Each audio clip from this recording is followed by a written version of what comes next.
What's up, guys? Welcome to Daily Dose of Reddit. This is your host that is playing through Resident Evil Revelations on my Switch. It's alright. And today's subreddit is r/ProRevenge.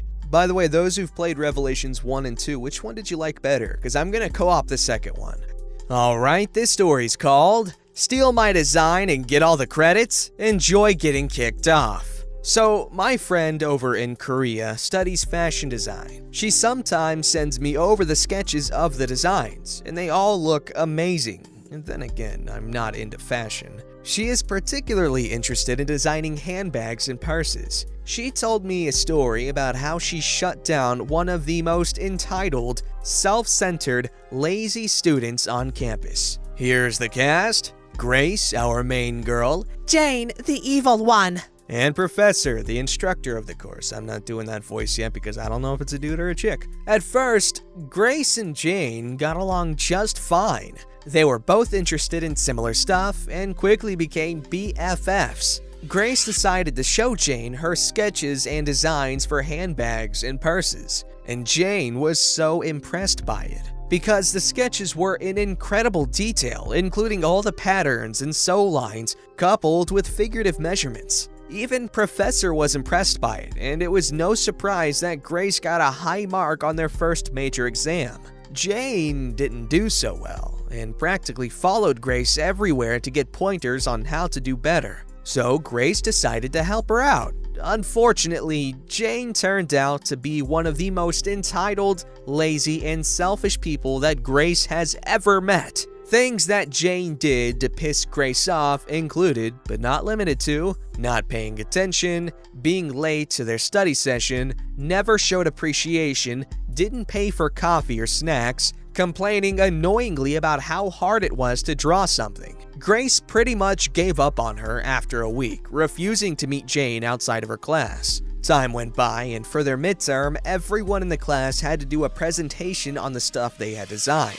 When it was Jane's turn, Grace was shocked to see Jane had stolen one of her designs. Thankfully, Grace had multiple designs going on, so there were no conflicts when it was her turn to present. But she was seething with rage. Grace had a meeting with the professor afterwards, and the professor knew what was going on, but couldn't really do anything with Jane because it turns out she was the daughter of one of the chairmen, or one of the major investors. Grace said she can't recall. The chairman apparently blackmailed the professor into giving Jane the best grades. The revenge. Professor did, however, help Grace devise a plan to humiliate and expose Jane.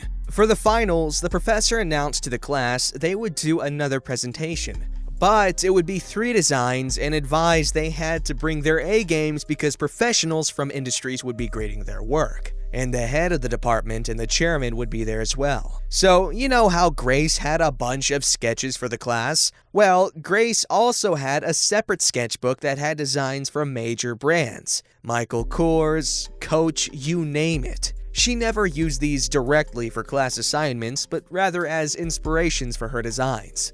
Grace pretended to be all friendly with Jane again and brought the other sketchbook on their meetings, still putting up with all the problems mentioned above. Grace secretly worked tirelessly on her new design and did her best to keep it a secret from Jane. So the day of the final presentation arrives, and Grace and Professor are grinning because they know what is about to happen. Grace went first, and she got a lot of praise from the judges. After a few more presentations, the last one to go was Jane. Jane's presentation turned out to be another copycat, copying designs of not 1, not 2, but 3 different companies. After this presentation, this was how it went all down, at least according to Grace. So, are you saying you designed all these by yourself, right? That's right. And you swear that is really your design and didn't copy off from anything else, right? I swear. You are aware your designs are from 3 brands? Huh? Are you aware that these designs are on the market right now and some of the most popular designs? Wait, hold on. Yeah, I was going to bring this up. If you had worked for any brands, you would have probably been fired, or worst case, sued. But, please, I am not done yet. Did you honestly think this would work? The judges have been in the industry for over 10 years. We know a copycat when we see it. But these aren't even my designs. They're from Grace. Is this true? Yes, but I never use them for major projects, nor call them my work. I just use sketches of them as inspirations for my own designs. Well, that was clear from your presentation. Turning back to Jane. Now, Ms. Jane, this is a clear case of plagiarism, and I do hope your school is merciful on this matter. After the presentation was over, the chairman screamed at the professor in front of everyone, not realizing he just revealed all the blackmailing and the secret grade deal. Jane tried to call out Grace on how, "You screwed me over!" but it really didn't matter. No one listened to Jane's attempt at slander, and was kicked out of the school. Chairman pretty much lost all support and had to resign, and was replaced by a far more honorable and competent one. Edit. It's only been 3 hours and I already got a silver. Thanks, guys. For everyone that's saying this sounds like a fake or webtoon K-drama plot, let me tell you that crap like this happens all the time in Korea. But most of the time, victims tend to just swallow the losses and try not to make a big deal out of it because they don't want the infamy of all drama that it will release. If you think gossiping and fake rumors were bad in US colleges, wait until you see what happens in Korean colleges. Peeps who have gone to or been to college in Korea. Is that true? Is it really dramatic? Is it like Teen Wolf or Riverdale? I don't know what's dramatic on TV. Oh, 13 Reasons Why was dramatic. I know that. I watched that one. The first season, I think. I don't even think I finished the first season. It was okay. I don't know why I'm talking about it. The actress for Hannah's pretty hot. Alright, this story's called Hangry Howards. So, I'd like to start this post off by saying that this is my first ever Reddit post. Not that I've been living under a rock, just never really got around to making an account. Figured this would be a perfect place to start. About a year ago, I was working part-time as a server and needed to look for some extra work as the busy season had slowed down and needed to make more consistent money. I wasn't looking incredibly seriously as me and my girlfriend lived in a condo owned by her parents and I had virtually no bills. One night, me and my girlfriend go to get dinner from a relatively well-known pizza chain near us. Inside, they had help wanted flyers, practically spilling onto the floor. As I had multiple years of food service under my belt, I figured it wouldn't be an awful choice for some extra part-time hours. I mentioned to the manager that I was interested and would drop off an application the next day as I was dressed to go pick up pizza, which means a dirty t-shirt with my dog's hair on it, sweatpants, and flip-flops. Obviously not interview attire. We take our pizza and leave, and the manager actually follows me into the parking lot, practically begging me to just do the interview with him then. I thought it was weird, but didn't think anything else of it, and ended up getting hired. Now to give some backstory. When I say I have food service experience, I mean I have years of management experience, all the way up to assistant store manager for multiple fast food restaurants. The reason I didn't apply for a higher level job was, as I said, money wasn't really a huge issue for me, and at the time, I was just coasting and saving money to move out of state. After starting, it became very clear that my boss, who we will call Howard, had absolutely zero idea what he was doing. It started off with the restaurant having 0 daily, weekly, or monthly cleaning duties, which, if you worked fast food, you know is an absolute necessity. He would consistently not have the answers to questions I had and direct me to other employees. Simple questions like, which side of the oven a specific pizza goes in, and would smoke a cigarette every 20 minutes. The fact the store had been open less than a year and was already in disarray speaks to how things were being run. I would come to find out he was a janitor, or a custodial engineer as he liked to say, previously, and had 0 food service experience, and somehow got hired to be the general manager. I saw this as an opportunity for me to get paid a little bit more for doing the same work I would inevitably end up doing. I offered to be his assistant manager, as he had no one in his store who wanted to do it, and he had already asked me previously, on the condition that it stay part-time, because I really liked my serving job and didn't want to give it up. I told him I would spend the time teaching him the behind-the-scenes stuff that fast food trading doesn't put in manuals or online tests. How to effectively make schedules, how to make weekly cleaning charts, weekly build orders for shipments, things like that. Then, when busy season at the other job started, he could hire a full-time assistant. He delightfully agreed. Me and Howard were the only 2 managers at that store, with 2 drivers and 5 employees other than that. He would schedule me 2 open-to-close shifts in a row on his 2 days off, so he could keep them every week, and would justify it by saying he worked open to close on the days I wasn't there since the manager has to be there to handle any of the cash from the safe. He never worked a single double shift. I worked this for a couple of weeks, and within that time, literally every single employee, except for me, Howard, and a driver we will call Jeff, had quit, and we had hired new people. Me and Jeff got along swimmingly as we were both stoners, into the same music, and fairly laid back.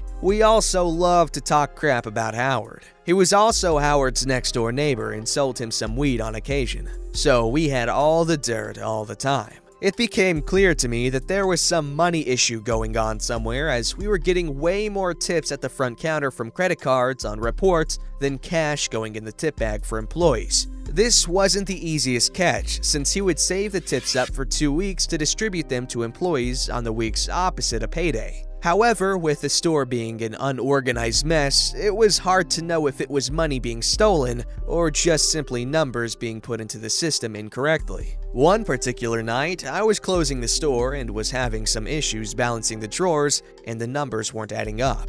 I called Howard, who picked up with a hiccup and a slew of slurred words. I explained to him the problem I was having, and he tried to walk me through it, but was either too drunk or more likely just didn't know the answer to my question. I told him I would call his boss, who I had met a couple of times and had mentioned if I ever had questions to call him. Howard immediately freaked out and said, "Don't do that! They don't want anyone to know how to work the numbers on the POS! Which is point of sale, not piece of sushi. Otherwise they'll try and steal money!" Knowing that was an asinine response, I said that makes 0 sense. How am I supposed to fix the problem if I don't know how it works? Then he said the words that started the snowball that would come crashing down on his whole life. He told me, "Listen, you are asking too many questions about cash. It makes you look really suspicious, like you're the one stealing money." I told him, whatever, I would leave everything the way it was and he could fix it the next morning,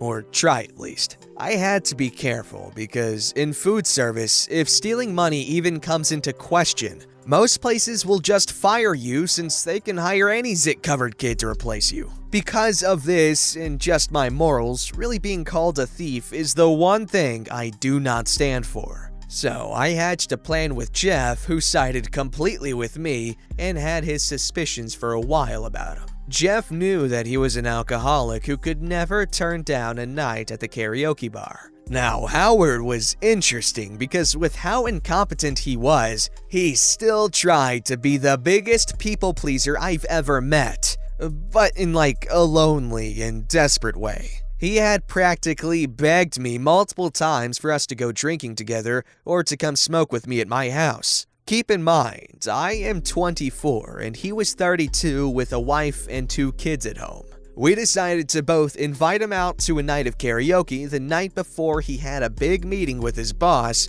and the vice president of training for the whole company. Of course, since me and Jeff both invited him, he couldn't say no. I actually ended up having a good time that night. Not because Howard was good company, because my plan involved me buying Howard at least 7 Jaeger bombs, a double shot of Patron, and a lot of beer. And I had to drink a fair share to not look suspicious. What a burden, I know. My girlfriend, who was designated driving for us, dropped him off at home around 5:30 in the morning, after a rather long smoke session at my house, suggested by me of course. Needless to say, he did not show up to work the next day. He called and told his boss, who was already at the store, that his kid needed to go to the hospital the night before and that he was still in the ER. They called me at around 11 a.m. to come in and cover a shift. When I got there, I asked Howard's boss why he called out, and when he told me the reason, I said, Really? Well, I stopped by that karaoke bar last night for a few hours and he was there. I wonder why he took him in and not his wife. And I showed him a picture of an obviously messed up Howard and myself. They ended up firing Howard within 30 minutes and had offered me his position as I had more experience than him anyways, and was already practically running the store and had completely taken over training new employees. I would have been perfectly content with him getting fired. I never imagined to have been offered his job. I was blown away. However, I still didn't accept the job as I didn't want the stress level the job came with. They say the best gifts keep giving. Well, so do the best revenge plots. Howard had his wife kick him out, ask for a divorce, and full custody of his kids. He went over to Jeff's house and sobbed and cried, cursing me for ruining his life just so I could take his job from him. I would have given anything to have been a fly on the wall to see the look on his face when Jeff told him that I didn't take it and quit the job shortly after. That's like stealing a guy's girl and then just being like, nah, she ugly, and then just kicking her to the curb. Anyways, good story, good revenge, like really good first post especially. But goodness gracious, you might have saved him from legal trouble too, because if they had investigated, the discrepancies between the numbers and stuff, he could have been arrested. Don't forget to like, subscribe, and hit that bell to never miss an episode.